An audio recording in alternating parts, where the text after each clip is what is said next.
दारुका नाम की एक प्रसिद्ध राक्षसी थी, जो पार्वती जी से वरदान प्राप्त कर अहंकार में चूर रहती थी।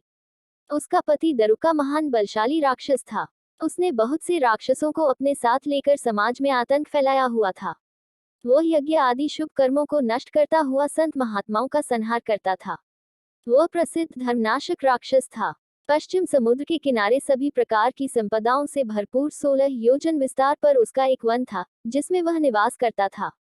दारुका जहां भी जाती थी, वृक्षों तथा विविध उपकरणों से सुसज्जित वह वनभूमि अपने विलास के लिए साथ साथ ले जाती थी। महादेवी पार्वती ने उस वन की देखभाल का दायित्व दारुका को ही सौंपा था, जो उनके वरदान के प्रभाव से उसके ही पास रहता था। उससे पीड़ित आम जनता ने महर्षि औरव के पास जाकर अपना कष्ट सुनाया। शरणागतों की रक्षा का धर्म पालन करते हुए महर्षि औरव ने राक्षसों को शाप दे दिया। उन्होंने कहा कि जो राक्षस इस पृथ्वी पर प्राणियों की हिंसा और यज्ञों का विनाश करेगा, उसी समय वह अपने प्राणों से हाथ धो बैठेगा। महर्षि औरव द्वारा दिए गए शाप की सूचना जब देवताओं को मालूम हुई, तब उन्होंने दुराचारी राक्षसों पर चढ़ाई कर दी। राक्षसों पर भारी संकट आ पड़ा। यदि वे युद्ध में देवताओं को मारते हैं, तो शाप के कारण स्वयं मर जाएंगे, और यदि उन्हें नहीं मारते हैं, तो पराजित होकर स्वयं भूखों मर जाएंगे। उस समय दारुका ने राक्षसों को सहारा दिया और भवानी के वरदान का प्रयोग करते हुए वह संपूर्ण वन को लेकर समुद्र में जा बसी। इस प्रकार राक्षसों ने धरती को छोड़ दिया और निर्भयता पूर्वक समुद्र में निवास करते हुए वहां भी प्राणियों को सताने लगे। एक बार धर्मात्मा और सदाचारी सुप्रिय नामक शिव भक्त वैश्य था। जब वह नौक पर सवार होकर समुद्र में जलमार्ग से कहीं जा रहा था, उस समय दारुक नामक एक भयंकर बलशाली राक्षस ने उस पर आक्रमण कर दिया। राक्षस दारुक ने सभी लोगों सहित सुप्रिय का अपहरण कर लिया और अपनी पुरी में ले जाकर उसे बंदी बना लिया।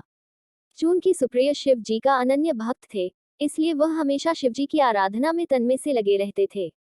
कारागार में भी उनकी आराधना बंद नहीं हुई और उन्होंने अपने अन्य साथियों को भी शिव जी की आराधना के प्रति जागरूक कर दिया। वे सभी शिव भक्त बन गए। कारागार में शिव भक्ति का ही बोलबाला हो गया। जब इसकी सूचना राक्षस दारुक को मिली, तो वह क्रोध में उबल उठा। उसने देखा कि कारागार में सुप्रिय ध्यान लगाए बैठा है, तो उसे डांटते हुए बोला, वैश्य, तू आंखें बंद करके मेरे विरुद्ध कौन सा षड्यंत्र रच रहा है? वह जोर जोर से चिल्लाता हुआ धमका रहा था। इसका उस पर कुछ भी प्रभाव न पड़ा। घमंडी राक्षस दारुक ने अपने अनुचरों को आदेश दिया कि इस शिव भक्त को मार डालो। अपनी हत्या के भय से भी सुप्रिय डरे नहीं और वह भयहारी संकटमोचक भगवान शिव को पुकारने में ही लगे रहे। देव, आप ही हमारे सर्वस्व हैं, आप ही मेरे जीवन और प्राण हैं। इस प्रकार सुप्रिय वैश्य की प्रार्थना को सुनकर भगवान शिव एक बिल से प्रकट हो गए। उनके साथ ही 4 दरवाजों का एक सुंदर मंदिर प्रकट हुआ। उस मंदिर के मध्य भाग में गर्भगृह में एक दिव्य ज्योतिर्लिंग प्रकाशित हो रहा था तथा शिव परिवार के सभी सदस्य भी उसके साथ विद्यमान थे। वैश्य सुप्रिय ने शिव परिवार सहित उस ज्योतिर्लिंग का दर्शन और पूजन किया। सुप्रिय के पूजन से प्रसन्न भगवान शिव ने स्वयं पाशुपतास्त्र लेकर प्रमुख राक्षसों को व उनके अनुचरों को तथा उनके सारे संसाधनों अस्त्र शस्त्र को नष्ट कर दिया। लीला करने के लिए स्वयं शरीर धारण करने वाले भगवान शिव ने अपने भक्त सुप्रिय आदि की रक्षा करने के बाद उस वन को भी यह वर दिया कि आज से इस वन में ब्राह्मण, क्षत्रिय, वैश्य तथा शूद्र, इन चारों वर्णों के धर्मों का पालन किया जाएगा। इस वन में शिव धर्म के प्रचारक श्रेष्ठ ऋषि मुनि निवास करेंगे और यहाँ तामसिक दुष्ट राक्षसों के लिए कोई स्थान न होगा। राक्षसों पर आए इसी भारी संकट को देखकर राक्षसी दारुका ने दीन भाव से देवी पार्वती की स्तुति की।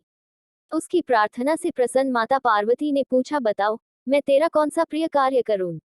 दारुका ने कहा, माँ, आप मेरे कुल की रक्षा करें। पार्वती ने उसके कुल की रक्षा का आश्वासन देते हुए भगवान शिव से कहा, नाथ, आपकी कही हुई बात इस युग के अंत में सत्य होगी, तब तक ये तामसिक सृष्टि भी चलती रहे, ऐसा मेरा विचार है।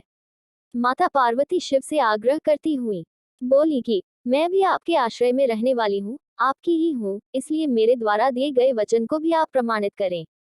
ये राक्षसी दारुका राक्षसियों में बलिष्ठ, मेरी ही शक्ति तथा देवी है, इसलिए ये राक्षसों के राज्य का शासन करेगी। ये राक्षसों की पत्नियां अपने राक्षस पुत्रों को पैदा करेगी, जो मिलजुल कर इस वन में निवास करेंगे, ऐसा मेरा विचार है। माता पार्वती के उक्त प्रकार के आग्रह को सुनकर भगवान शिव ने उनसे कहा, प्रिय, तुम मेरी भी बात सुनो। मैं भक्तों का पालन तथा उनकी सुरक्षा के लिए प्रसन्नतापूर्वक इस वन में निवास करूंगा। जो मनुष्य वर्णाश्रम धर्म का पालन करते हुए श्रद्धा भक्ति पूर्वक मेरा दर्शन करेगा, वह चक्रवर्ती राजा बनेगा। कलियुग के अंत में तथा सतयुग के प्रारंभ में महासेन का पुत्र वीरसेन राजाओं का महाराज होगा। वह मेरा परम भक्त तथा बड़ा पराक्रमी होगा। जब वह इस वन में आकर मेरा दर्शन करेगा, उसके बाद वह चक्रवर्ती सम्राट हो जाएगा। तत्पश्चात बड़ी बड़ी लीलाएं करने वाले शिव दंपति ने आपस में हास्य विलास की बातें की और वहीं पर स्थित हो गए।